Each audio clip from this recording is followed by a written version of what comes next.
Guys ধামাকাদার কিছু না করলে আমার ঠিক মজা আসে না, তাই আজ আবারও ধামাকাদার কিছু করব। এই ছোট চরকিগুলো তোমরা হয়তো সবাই জ্বালিয়েছো, আর শেষবারের মতো আমি একটা ছোট চরকি জ্বালিয়ে নিচ্ছি, কারণ প্রয়োজন ছাড়া আমি আর এই ছোট চরকি জ্বালাবো না।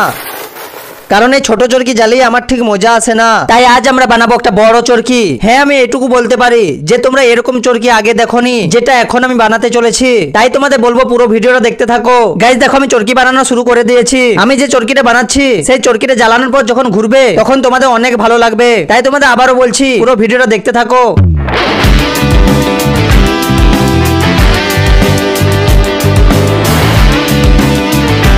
তোমরা ভিডিওটা যতটা সহজভাবে দেখতে পাচ্ছ ততটাও সহজ কিন্তু এটা নয়, অনেক সময় লেগেছে। আর এই ড্রিল মেশিন দিয়ে বড় চরকিটা ঘোরানো অনেক ঝুঁকি আছে, তার জন্য আমাদের সবকিছু ঠিকঠাক ভাবে করতে হবে। যদি কোনো কিছু ভুল হয় তাহলে আমাদের ক্ষতি হতে পারে। তাই তোমাদের বলছি এই ভিডিওতে দেখানো কাজগুলো তোমরা কেউ করার চেষ্টা করো না, কারণ তোমাদের ক্ষতি হতে পারে। তোমরা শুধু ভিডিও দেখবে, মজা নেবে, আর লাইক করবে আর সাবস্ক্রাইব করবে।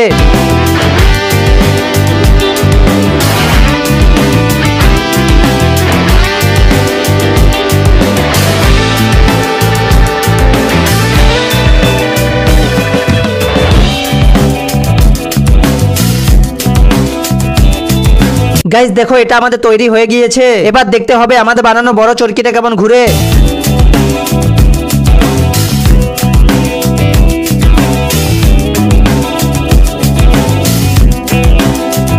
এবার তোমরা দেখতে পাবে ধামাকা। তো চলো দেখা যাক। এই বড় চরকিটায় আগুন লাগাও। না মানে আমি জ্বালাচ্ছি, তো দেখতে থাকো।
গাইজ তোমরা দেখতেই পেলে এটা কেমন ঘুরলো। আশা করি তোমাদের ভিডিওটা ভালো লেগেছে। তোমাদের আবারও বলছি এই ভিডিওটা দেখানো কাজগুলো তোমরা কেউ করো না। এসব ভিডিও বানাতে অনেক কষ্ট হয় আর অনেক ঝুঁকিও থাকে। তাই তোমরা লাইক করো আর সাবস্ক্রাইব করে রাখো। দীপাবলি চলে এসেছে আর এর পরের ভিডিওতে আরো ধামাকাদার কিছু করব। তো ভালো থেকো সবাই, বাই বাই।